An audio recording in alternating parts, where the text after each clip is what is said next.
요즘 한국의 가나안 교회가 굉장히 폭발적으로 부흥을 한다고 그래요. 가나안 교회 그 큰 부흥이 작년 한 해 동안 40만에서 50만 명의 가나안 교회 교인들이 늘어났다고 합니다. 가나안 교회가 안 나아가, 가나안 거꾸로 하면 안 나아가. 교회를 다니다 실족한 사람들이 교회를 안 나가고 그렇게 집에서 보고 교회 갈 교회가 없어요. 정 목사님, 한국에 갈 교회가 없어요. 나는 어떻게 이런 교회를 다닐 수 있습니까? 어떻게?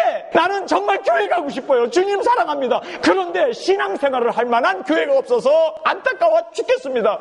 목사님 어떻게 해야 돼요? 어떻게 해야 돼요? 어떤 사람은요, 목사님 내가 예일교회 가기 위해서 이민 오겠다는 사람이요, 미국에 이 교회에 다니고 싶어서 이민을 오겠다는 거예요. 아니, 왜 이런 가나안 교회, 그렇게 사람들이 교회를 찾고 가고 싶은데 가지 못하는가? 한국 교회는요, 일률적으로 번영신학을 가르칩니다. 기도하고 헌금 내고 그렇게 하나님 앞에 충성하면 하나님께서 축복해 주신다, 축복해 주신다. 그래서 천번제, 성경에 있지도 않는 그 천번제의 기도를 하나님 앞에 매주 새벽마다, 여러분 성경에 천번제 기도가 있습니까? 아니, 솔로몬이 왕 되기 전에 천번제 드리지 않았느냐? 그런데 성경은요, 천번의 제사를 지낸 게 아니라 3년 동안 지낸 게 아니고, 천번제라는 말은요, 한 번에 1000마리의 양을 잡은 거예요. 성경을 제대로 알아야지. 어떻게 교회에서 1000번 동안, 여러분 성경을 보세요. 거기 보면요, 천번제가 번제물을 한꺼번에 단수로 되어 있습니다. 한꺼번에 드렸습니다. 그런데 그거를 사람들이 백일기도, 선기도, 하나님 앞에 드리면 축복받는다는 그런 것을 가르치는, 그런 것 때문에 모든 사람들이 한결같이 식상해가지고 교회를 떠나요.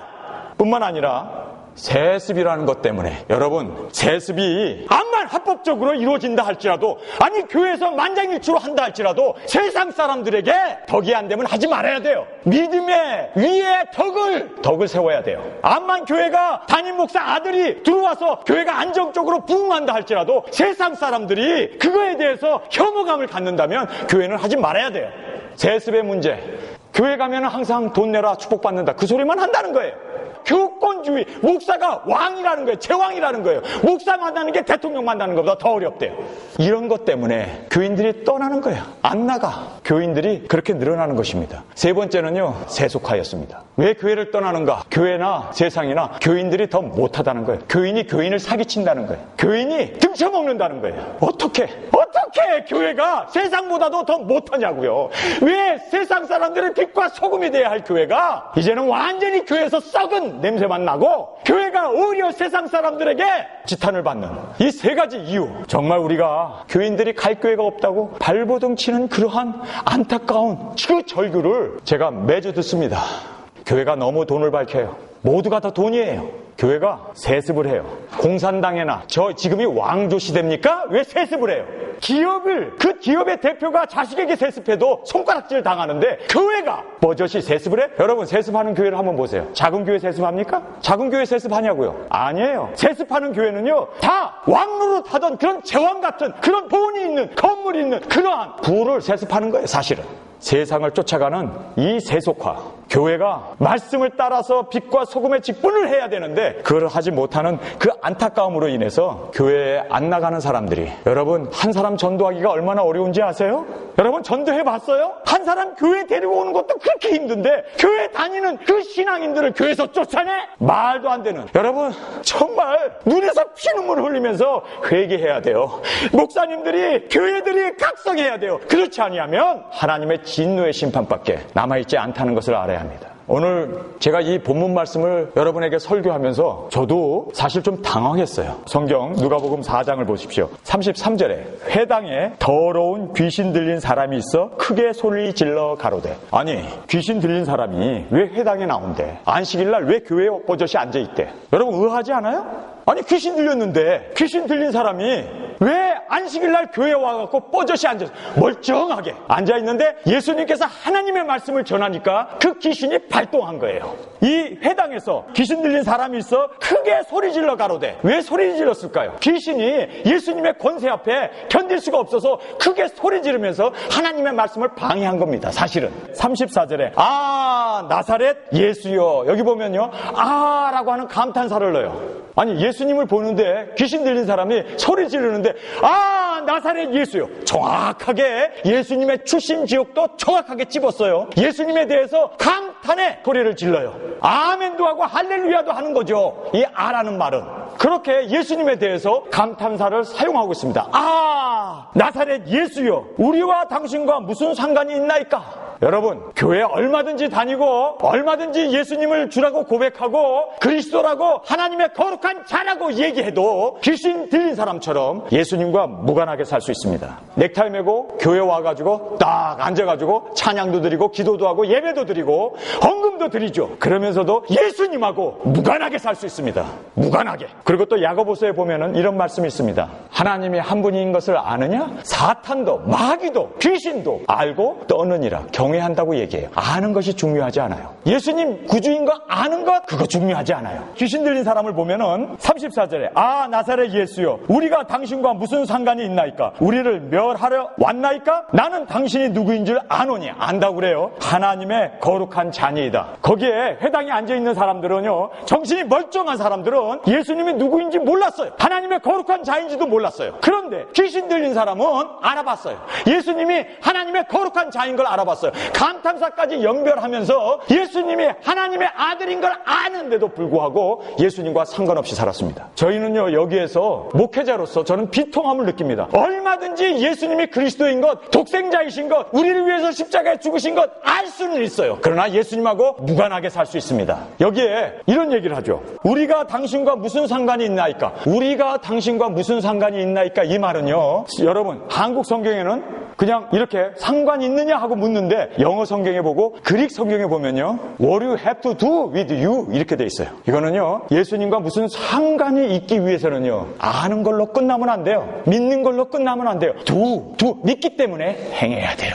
마귀도 그걸 알고 있었어요. 귀신도 알고 있었어요. 그런데 예수 믿는 사람만 모른다니까. 예수 믿으면 구원받는다. 아무것도 하지도 않고 예수님이 뭐라고? 너희들이 나더러 주여 주여 하면서 어찌하여 내가 너희들에게 명한 것은 순종하지 않느냐? 여러분, 정말 우리가 깨달아야 할 것은요, 행해야 돼요. 순종해야 예수님과 우리가 관계가 이루어져요. 가나 혼인잔치에서 포도주가 모자란 거예요. 그러니까 마리아가 예수님에게 포도주가 없다. 그러니까 예수님이 뭐라고 얘기합니까? 나와 무슨 마귀가 한 얘기를 그대로 해요. 나와 무슨 상관이 있나이까? 아직 내 때가 이르지 아니하였나이다. 그러니까요, 예수님과 상관을 짓기 위해서는 마리아는 예수님을 키운 사람이기 때문에 알아봤어요. 아, 상관을 지어야겠구나. 그래서 종들을 불러다가 예수님이 뭐라고 말하든지 간에 무슨 명령을 하든지 간에 그대로 하라. 여러분, 행해야 예수님하고 관계가 있어요. 마귀들도 알고 있었다니까. 마귀들도 예수님이 하나님의 아들인 걸 알고 있었고 그리스도인 걸 알고 있었지만 마귀들은 순종을 안 해요. 순종을 안 하기 때문에 그들은 멸망을 받는 거예요. 여러분이 암만 예수 그리스도가 주라고 생각하고 믿고 이 교회에 와서 예배를 드린다 할지라도 순종하지 않으면 내가 너와 상관이 없다고 얘기를 하세요. 나더러 주여 주여 하는 자마다 다 천국에 갈 것이 아니요 아버지의 뜻대로 뭐라고요? 행해야 돼요. 행해야 돼요. 왜 지금 한국 교회가 그렇게 많은 사람들에게 짓밟힘을 당하고 멸시를 당하고 업신여기를 당하는가? 그 이유는요, 교인들이 교회 안에서는 거룩거룩 하나님 찬양하는데 밖에 나가가지고는 사기를 쳐? 소송을 해? 성적으로 애인을 두고 불륜을 달고 그러면서도 예수 믿는다고? 말도 안 되는 짓을 하는 거예요. 그게 예수 믿는 겁니까? 마귀보다도 못한 짓이지. 귀신은요, 알았어요. 예수님과 관계를 짓기 위해서는 그에게 순종해야 된다는 걸 알았어요. What you have to do with you. 여기 보면 have to do. 무엇을 해야 하느냐고. 근데 그것이 예수님과 상관을 이루는 순종이 있어야 합니다. 여러분, 성경을 보면요, 4장 38절에 예수께서 일어나 회상에서 나가사 시몬의 집에 들어가시니 시몬의 장모가 중한 열병에 들린지라. 사람이 저를 위하여 예수께 구하니 예수께서 가까이 서서 열병을 꾸짖으신데 병이 떠나고 여자가 곧 일어나 저희에게 수종드니라. 예수님이 아셨어요. 열병은 세균에 의해 가지고 발열을 시키고 오한을 느끼게 하는 그런 전염병인 걸 알았어요. 그래서 예수님이 다른 병자들은 손을 얹고 일일이 기도를 해주셨는데 열병 환자는 성경에 보니까 가까이는 갔어요. 가까이는 갔는데 가서 그 열병을 꾸짖으시니까 열병이 떠났다라고 말씀합니다.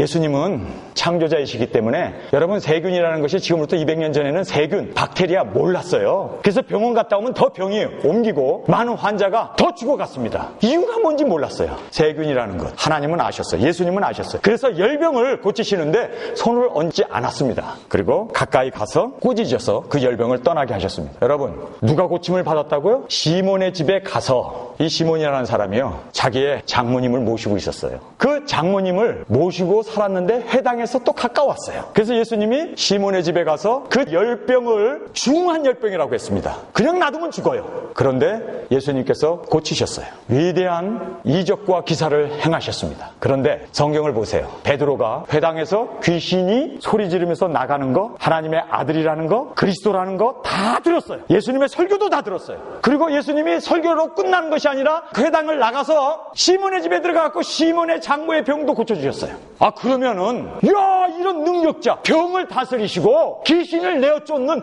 그 말씀의 권세 앞에 꼬꾸라져야 되지 않아요? 그런데도 성경을 보면요, 5장 1절에 베드로는 여전히 고기 잡으러 갔습니다. 삶의 변화가 없었어요. 여러분, 우리 모든 성도들이요, 우리의 삶의 변화가 있어야 돼요. 인생의 대전환점이 일어나야 돼요. 정말 당자가 이제는 집으로 돌아오는 그 인생의 대전환점을 여러분이 맞이하시길 주님의 이름으로 축원합니다. 이 인생의 대전환점이 없는 사람은 암만 교회 다니고 암만 예수님의 설교를 듣고 자기의 장모가 열병에서 고침을 받아도 아무런 삶의 변화가 없어요. 아무런 삶의 변화가 없잖아요. 보세요. 여전히 어부 생활하고 예수님은 예수님이고 나는 나고 나와 무슨 상관이 있나이까? 똑같이 그렇게 살았습니다. 여러분, 구원이라는 것은요, 예수님과의 상관을 갖는 것이 구원입니다. 우리의 삶의 변화라는 것은요, 예수님과 삶의 그 관계가 이루어지는 것, 그것이 바로 구원이고 그것이 바로 영생이라는 것을 알아야 돼요. 그래서 오늘 이 본문 말씀에 보면은 그렇게 말씀도 듣고 귀신이 나가고 뿐만 아니라 자신의 장모가 열병에서 고침을 받았고 예수님이 친히 자기의 집에 방문을 했고,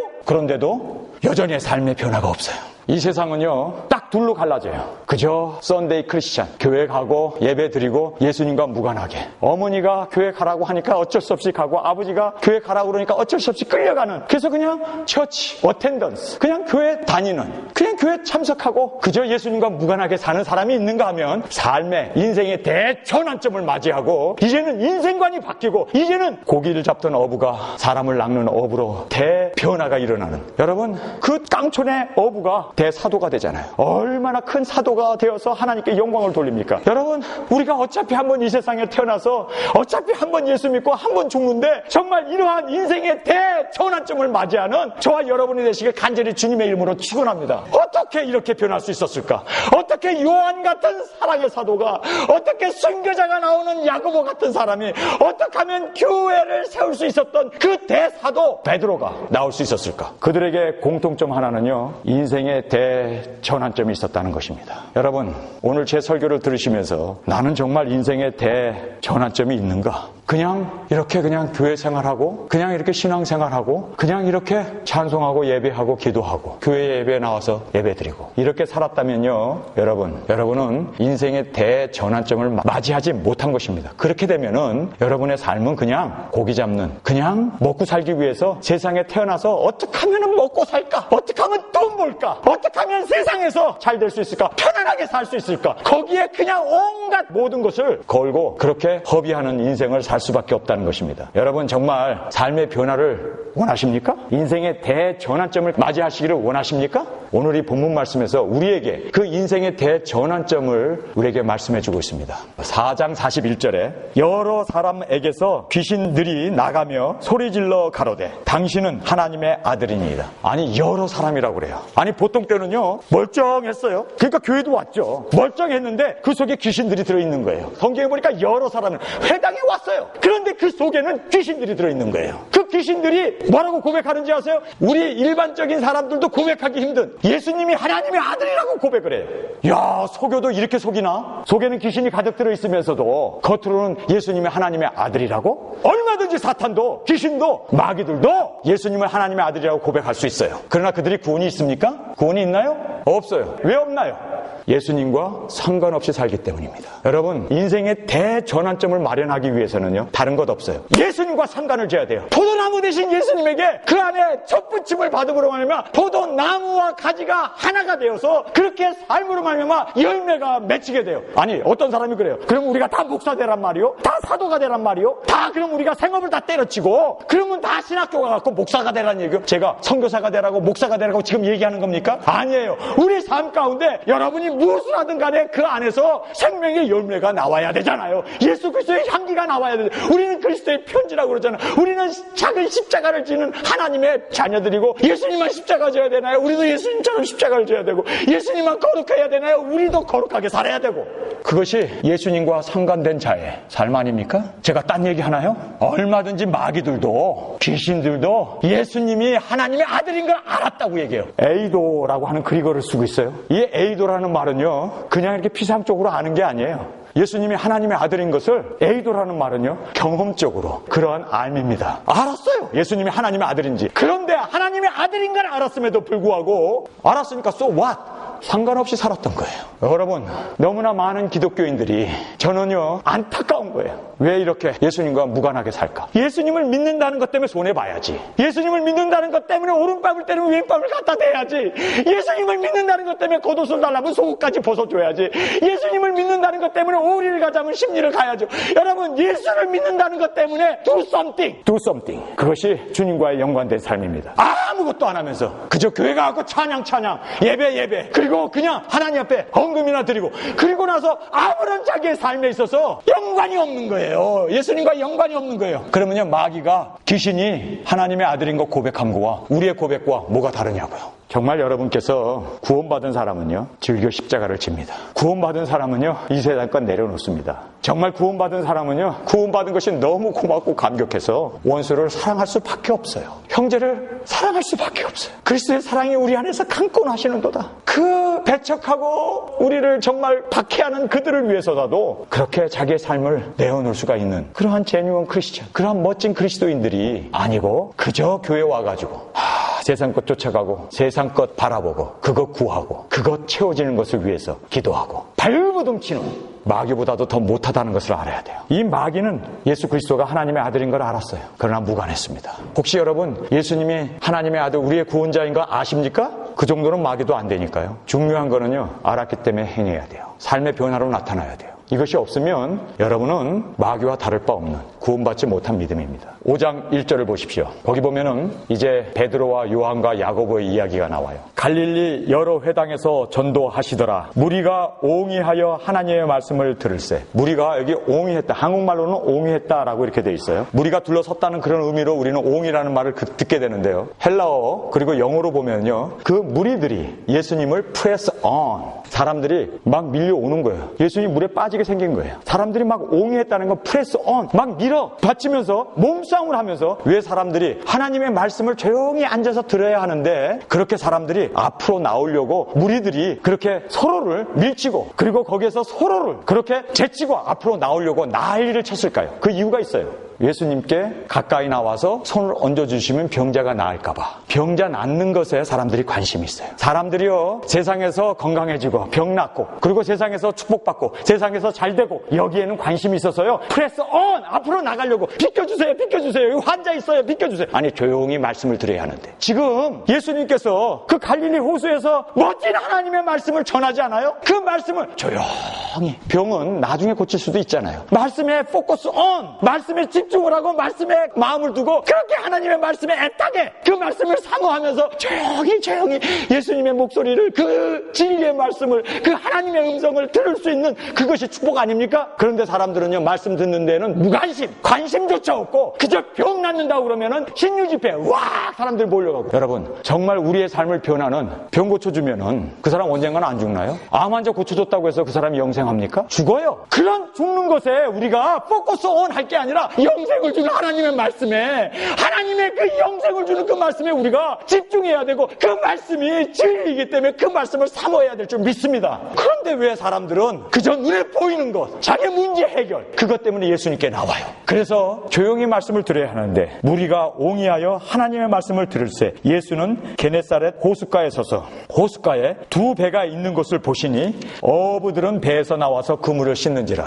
한참 설교를 하고 사람들은 막 앞자리를 올려고 몸싸움을 하고 말씀에 집중하지 않고 있는데, 두 배가 밤새 고기 한 마리 못 잡고 쑥 들어오는 거예요. 그러니까 예수님 말씀을 전하는데 사람들이 다 고깃배를 쳐다보지, 말씀에 집중을 안 하죠. 예수님에게 집중을 안 하죠. 이 사람들이 배에서 내려가지고는 그물을 씻어요. 여러분, 그물 씻으면요, 물에서 그물 씻어보면요, 찰랑찰랑 물소리가 나는 거예요. 예수님 말씀을 전하는데 엉뚱한 방해꾼들이, 그것도 누군지 아세요? 베드로예요. 누군지 아세요? 요한이에요. 야고보예요. 이 동업자 3명이 밤새 고기 한 마리 못 잡고 와가고 투덜렁거리면서 그물을 씻는 거예요. 그러니 예수님이 제대로 설교하겠냐고. 한참 하나님의 말씀을 전해야 되고, 그 많은 무리 앞에서 진리 되신 하나님의 말씀을 전하는데 사람들이 막 서로 밀치고 맞치고 싸우고 앞자리로 나오려고 서로 안수해달라고, 손 얹고 기도해달라고, 거기에만 관심을 갖고 말씀에 집중을 안 하는데, 어라? 이거 보니까 두 배가 오더니 거기서 사람이 내려가지고 그물을 씻어대? 그러니 예수님 말씀을 제대로 전하겠어요? 아니나 다를까 지금 그런 일이 벌어진 거예요. 날 좀 보소가 이루어지는 거예요 지금.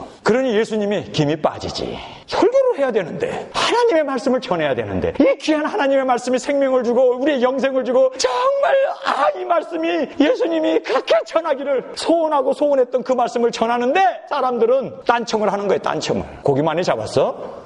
오늘 좀 저 프레시한 생선 좀 먹을 수 있겠어? 야, 회 뜨면 기차게 맛있겠는데? 요따위 소리나 해대고, 예수님 소리는 안 듣고 그쪽만 다 목이 돌아가가지고 빈배로 왔네? 우리는 돈 쫓아갈 수밖에 없어요. 우리는 먹고 사는 것에 관심 갖고 그거 기도할 수밖에 없어요. 그러나 거기에 매여 있으면 안 돼요. 예수님께서 고기 한 마리 못 잡고 온 두 배에 예수님이 다가가서 오르십니다. 이것이 우리의 영생의 시작입니다. 우리가 하나님께 찾아간 게 아니라 하나님이 우리를 찾아오세요. 구원은 바로 하나님이 우리의 구원을 시작하십니다. 우리가 하나님 앞에 나아가고 내가 하나님의 말씀에 관심을 갖고 하나님의 말씀에 순종하려고 하는 것이 아니라 하나님께서 우리에게 오셔서 우리의 구원을 베풀어 주세요. 두 배가 있는데 그물만 씻고요. 왜 그물을 씻는 줄 아세요? 이제 해지면 또 나가려고. 그렇죠? 밤에는 그물을 못 씻으니까. 낮에 준비를 했다가, 그러니까요, 베드로, 요한, 야고보는 온통 머릿속에 고기 잡는 거. 이걸 잡아야 전화비도 내고 렌트값도 내고, 이걸 잡아야 애들 학비도 내고, 이걸 잡아야 애들 점심값도 주고. 그러니까 고기 잡는 것이 이 사람들에게 있어서는 목적이라니까요.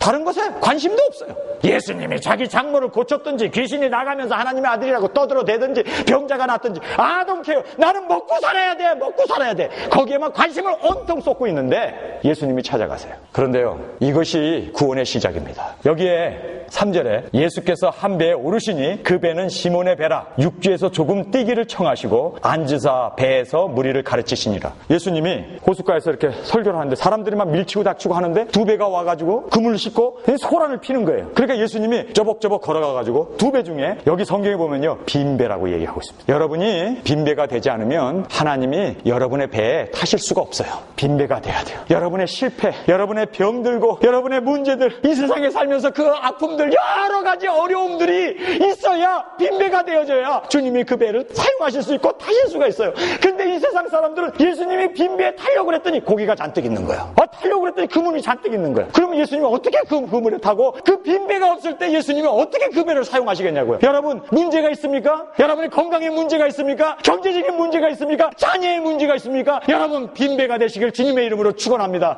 주님 앞에 나는 빈배입니다. 나는 아무것도 가지지. 밤새 노력하고 밤새 수고하고 밤새 기도하고 밤새 그물을 내렸지만 한 마리도 잡지 못해서 빈털털입니다. 그 빈배가 되어져야 예수님이 그 배를 사용하실 수 있어요. 빈배가 되시길 주님의 이름으로 축원합니다. 그래야 주님이 그 배에 타시고 그 배에서 놀라운 생명의 역사를 이루실 수가 있어요. 여러분, 정말 어려운 문제가 문제로 보지 마세요. 여러분, 그 문제로 인하여 예수님이 그 배에 오르셔서 그 문제를 해결하시는 해결자로 우리 앞에 우뚝 서실 줄 믿습니다. 주님께서 그 일을 위해서 그 두 배 중에 시몬의 배, 빈배에 올랐어요. 여러분, 실제로 배에 밤새 고기를 가득 채웠더라면 예수님은 시몬과 야고보, 요한을 낚을 수가 없었습니다. 그러니 예수님께서 밤새 밤새 그물을 내리고 밤새 고기를 잡았는데 한 마리도 못 잡게 하느라고 예수님도 잠을 못 주무신 거예요. 빈배가 돼야 사람 낳는 어부로 만들 수가 있기 때문에. 어려움 당하십니까? 가정적으로 문제가 있습니까? 삶에 우리의 여러 가지 문제를 봉착하잖아요. 질병의 문제도 있고 자녀들의 문제도 있고. 여러분, 그 문제가 그게 하나님께서 이 문제를 통해서 고기 못 잡은 이 빈배가 되어졌을 때 주님께서 역사하실 수 있는 그 놀라운 축복의 기회로 받으시길 주님의 이름으로 축원합니다. 저도요, 문제를 통해서 예수님에게 왔어요. 우리 모든 사람들이요, 다 문제를 통해서 예수님에게 나왔습니다. 여기 문제 없이 예수님께 나온 사람 있으면 한번 손 들어보세요. 그러니 빈배가 이게 축복이라니까요. 고기 못 잡은 게 이게 축복이라니까요. 믿음의 눈을 열어서 보면요, 이것이 주님의 사랑이고 주님의 섭리고 이것이 바로 나를 구원하기 위한 하나님의 경륜이라는 것을 우리가 깨닫게 되는 거예요. 그래서 이 빈배가 되어졌습니다. 예수님께서 오르셔가지고 베드로에게 육지에서 조금 뛰기를 청하시고 거기에 앉아서 하나님의 말씀을 전했어요.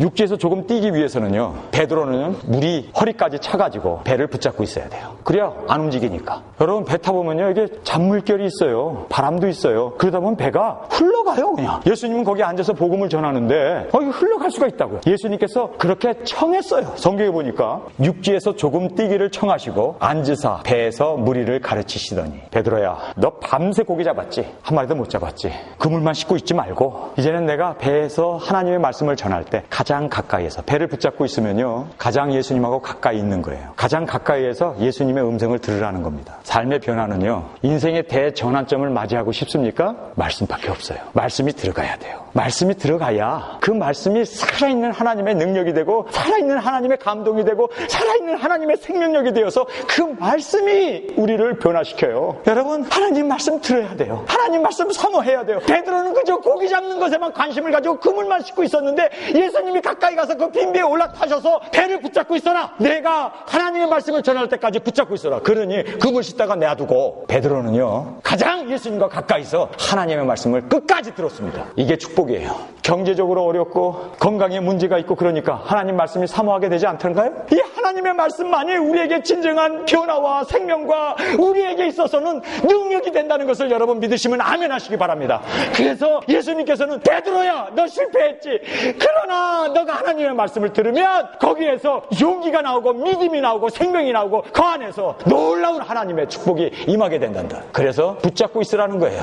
그래서 배를 꽉 붙잡고 가장 가까이서 하나님의 말씀을 들었습니다. 그러니까 다 끝나고 나서 예수님께서 배에 그냥 앉으셔서 시몬에게 이렇게 얘기합니다. 말씀을 마치시고 시몬에게 이르되 깊은 데로 가서 그물을 내려 고기를 잡으라. 여기서 보면요, 깊은 데라는 말을 해요. 깊은 데는 항상 육지로부터 멀리 떨어져 있어요. 수고를 해야 돼요. 깊은 데까지 가야 돼요. 아니, 지금 밤새 고기를 잡다가 한 마리도 못 잡고 지금 빈배로 돌아왔어요. 잠 잤어요? 못 잤어요?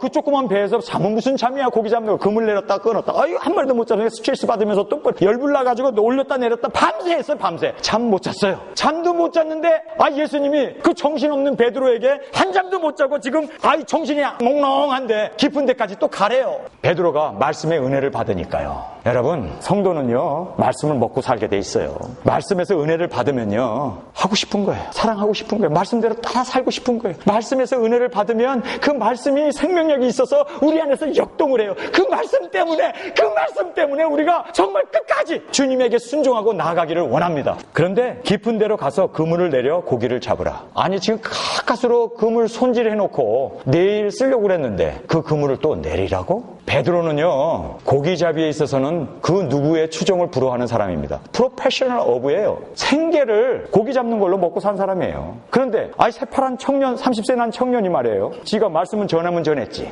깊은 데로 가라고 그러고 나이 많은 나보고 깊은 데 가서 그물을 내리라고 그러고. 그러니 여러분, 어부들이요, 알아요. 이 갈릴리 호수는요, 사막 지방에 있는 호수기 때문에 해가 쨍쨍 내리쬐면요, 낮에는 얕은 물로 나와요. 고기들이 먹이를 사냥하려고, 플랭크톤을 먹으려고 나와요. 그리고 밤에는요, 이제는 사막지대니까 온도가 떨어지잖아요. 그러니까 이 고기들이 밤에는 깊은 데로 가요. 그러니까 예수님 거꾸로 얘기한 거예요, 지금. 고기 잡으려면 낮이니까 얕은 물에 가서 그물을 내려야 되는데 깊은 데 가라는 거예요. 그러니까 예수님은 뭘 몰라, 지금. 고기를 처음 잡아보는가 봐. 어부의 그 어려서부터 체득한 그 경험, 그 모든 지식을 완전히 깨부시는 거예요, 지금. 그런데 여러분, 성경에 보세요. 5절에 시몬이 대답하여 가로되 선생이요. 여기서 보면요, 주목해야 할 내용이 선생이라고 그래요. 예수님 예수님을 주여라고 얘기 안 해요. 선생이라고 얘기해요. 예수님을 그냥 하나의 랍비 정도, 하나님의 말씀을 가르치는 하나의 선지자 정도로, 아니 성경 말씀을 그냥 전하는 어떤 스승 정도로, 선생으로, 선생님이라고 얘기해요.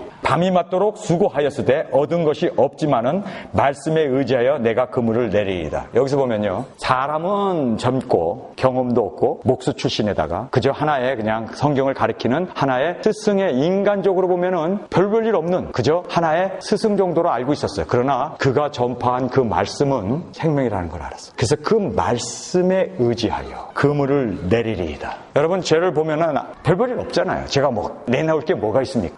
아무것도 없는 거예요. 그러나 하나님의 말씀을 전한다라고 하는 이 하나님의 말씀에는 여러분 순종해야 돼요. 그래야 여러분 복 받습니다. 저 말에 순종하라는 얘기가 아니라 저는 그저 하나님의 말씀을 그저 그냥 읽어주고 설명해 주는 것뿐이에요. 하나님의 이 말씀에 여러분이 순종을 해야 돼요. 이 말씀이 여러분 안에서 살아서 역사할 때 여러분에게는 축복이 되고 여러분에게는 그것으로 인해서 생명을 얻게 되고 그 말씀을 인하여 여러분이 이 세상에서 승리하고 이기고 그리고 하나님께 영광을 돌리고 영원한 하늘나라의 그 영생을 얻을 수 있는 것이 바로 이 하나님의 말씀입니다. 저 얘기 믿지 마세요. 어떤 장로님 한 분이 저를 만나서 그래요. 우리 집 사람이 자꾸 전 목사님 집회에 가라고 그래서 내가 여기 왔는데 우리 교회 목사님은 베리칩 받아도 된다고 그러고 노회에서도 그리고 400 몇 교회가 모여가지고 거기에서도 베리칩은 받아도 된다. 구원하고 관계없다. 우리 예수 그리스도만 믿으면 된다. 라고 얘기를 했다는 거예요. 근데 자기 집 사람은 아니라는 거예요. 하나님 말씀이 받지 말라고 돼 있다는 거예요. 그러면서 이 장로님을 저한테 보낸 거예요. 그래서 제가 그랬어요. 장로님, 제 말 믿지 마세요. 하나님 말씀을 믿으세요. 그랬더니 할 말 없네 그러더라고요. 여러분, 할 말 없으시길 바랍니다. 저 말 믿지 마세요. 제 말 믿어봐야 인간의 소리예요. 그저 하나님 말씀을 믿으시길 주님의 이름으로 축원합니다. 그 말씀으로 인하여 그 말씀에 순종하고 그 말씀대로 따라서 그 말씀대로 사실 때 여러분에게는 영생이 보장돼요.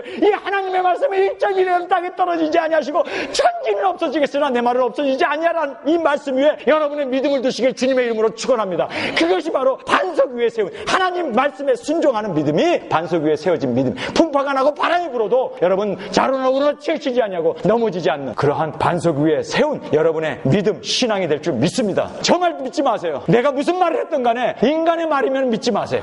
그러나 하나님의 말씀일지인데 그것은요 절대절명의 진리입니다. 그 말씀을 따르십시오. 선생이 이야기할 때는 안 들었을 거예요. 그러나 말씀이었기 때문에 여러분, 여기에 말씀에 의지하여, 이 말씀이라는 말이요, 성경 말씀은 로고스가 있고 레마가 있어요. 그렇죠? 근데 여기에서 이 레마예요. 이 말씀은요 하나님께서 감동으로 주신 말씀으로 받은 거예요. 그래서 그 레마, 그 말씀에 순종했습니다. 그래서 그가 6절에 그리한즉, 이게 그리한즉이라는 말이 엄청나게 중요한 거예요. 이것이 인생에 있어서 대전환점을 가져오는 말씀입니다. 여러분, 정말 하나님 말씀에 그렇게 순종해 보신 적 있어요? 하나님의 말씀을 믿고 요단강 흘러가는 그 물에 발을 디딘 적 있어요? 말씀이 가라고 하니까 그 말씀에 순종하고 들어가 본 적 있어요?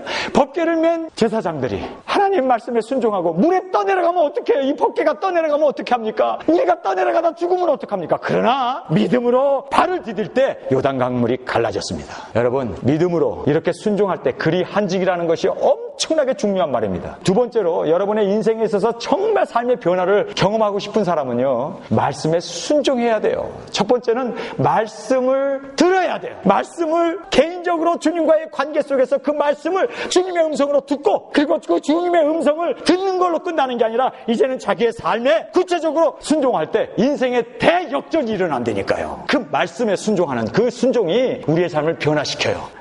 순종보다 더 귀한 신앙인의 모습은 없습니다. 저는 하나님의 말씀을 믿고 내 목숨이라도 주님, 누구든지 나를 부인하면 내가 아버지와 천사들 앞에서 너를 부인한다는 그 말씀을 저는 믿어요. 그래서 끝까지 주님만을 의지하고 끝까지 주님만을 사랑하고 끝까지, 그래도 너 성경이 있고 너 그래도 예수 믿을래, 너 그래도 차라리 총 한 번 빵 쏘고 죽였으면 좋겠더라고요. 그런 고난과 역경이 있어도 나는 예수님만 믿습니다. 나는 예수님을 부인할 수 없습니다. 나를 구원해 주신 예수님을 나는 끝까지 내 생명 걸고 그렇게 살겠습니다 하고 얼마나 많은 사람들이 정말 주님 앞에 그렇게 순종으로 나아가겠느냐고요. 여러분, 이 순종이야말로 하나님께 드려지는 아주 멋진 최고의 우리의 신앙의 열매입니다. 이러고 저러고 가네요. 이 베드로는요 순종이 있었어요. 이 베드로는 자기에게 불이익이 되고 깊은 데로 가라고 해도 순종했고, 배를 붙잡고 있으라고 해도 순종했고, 그물을 내리라고 할 때도 순종했고. 여러분, 다윗하고 사울왕하고 차이점 하나가 있어요. 다윗은 다윗은 하나님께 순종하는 그 마음이 있었어요. 여러분에게 끝까지 순종하는 그 순종 하나를 주님 앞에 멋진 열매로 드리고 싶지 않습니까? 나의 죽음까지도 뛰어넘는 그 순종, 순교자의 자리까지도 내려갈 수 있는 그 순종. 저는 그 순종을 하나님 앞에 멋지게 한번 드리렵니다. 내 뜻대로 마옵시고 아버지의 뜻대로 되기를 원합니다. 그리고 십자가를 지셨던 예수님처럼 정말 순종 하나만은, 이거 하나만은 정말 내가 주님 앞에 드릴 수 있는 말씀에 순종하는, 나도 베리십 받고 나도 이 세상에서 돈 벌고 싶고 나도 이 세상에서 호호식하면서 살고 싶죠. 그러나 말씀이 받지 말라고 했기 때문에 이 말씀에 끝까지 순종하겠습니다. 끝까지 나는 베리집이든 짐승이 뼈든 내 목숨을 해야 한다 할지라도 하나님의 말씀을 붙잡고 멋있게 정말 스데반처럼 순종해서 나의 생명을 하나님에게 드리는 그 멋진 신앙인으로 그렇게 한번 살고 싶습니다.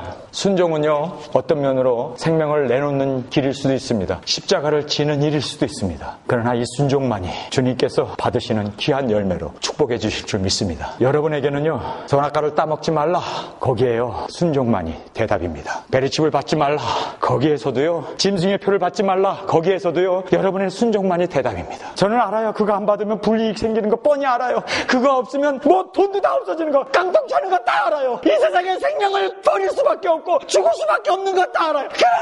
그러나 순종은 나의 것이다. 순종만은 내가 포기할 수 없다. 끝까지 주님을 그렇게 순종하면서 살아가는 저와 여러분 되시길 주님의 이름으로 축원합니다. No matter what, 나의 경험이든 나의 지식이든 나의 어떤 체험이든 그런 거 다 내려놓고 예수님의 말씀, 하나님의 말씀, 그 진리 말씀, 여러분 요한계시록에 하나님의 말씀인 걸 믿습니까? 거기서 받지 말라는 말이 7번 나오는 거 믿습니까? 그러면 여러분에게는 순종밖에 없어요. 여러분에게는 이제는요 하나님 말씀에 순종하느냐 순종하지 않느냐만 여러분에게 남아있습니다. 저는 순종하렵니다. 끝까지 순종하렵니다.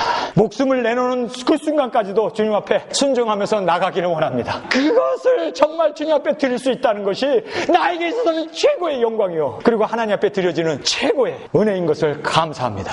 여러분, 오늘 이 본문 말씀에서 우리에게 베드로의 순종을 보게 됩니다. 순종이에요. 그랬을 때 그러한즉 순종이었습니다. 고기를 메운 것이 심이 많아 그물이 찢어지는지라 이에 다른 배에 있는 동무들을 손짓하여 와서 도와달라 하니 저희가 와서 2배의 채움에 잠기게 되었더라. 시몬 베드로가 이를 보고, 여러분 뭘 봤습니까? 고기가 잡혀가지고 2배에 가득 채우고, 와 놀랐네, 횡재했네, 대박 터졌네, 그거를 봤어요. 그런데 여러분 물질만 봤습니까? 그 뒤에서 역사하시는 하나님의 손길을 본 거예요. 이야, 정말 대낮에는 깊은 바다에 고기가 없는데 이거 순종하고 갔더니 와 2배에 가득 고기가 채워져서 이게 물에 잠길 만큼 그거를 본 거예요. 여러분 그거 보면 모든 사람들이 와 대박났네, 이제 횡재했네, 이제는 애들 교육시키는 것도 끝이고 집세 내는 거 다 해결됐네, 얼마나 대박났다고 좋아하겠어요. 그런데 여러분 이것이요 영적인 사람의 안목입니다. 베드로는요 그걸 봤어요. 우리처럼 눈이 있어서 고기 가득 잡힌 걸 봤어요. 그러나 고기가 가득 잡힌 거 그것만 보면 안 돼요. behind, 그 뒤에 역사하고 계신 예수님.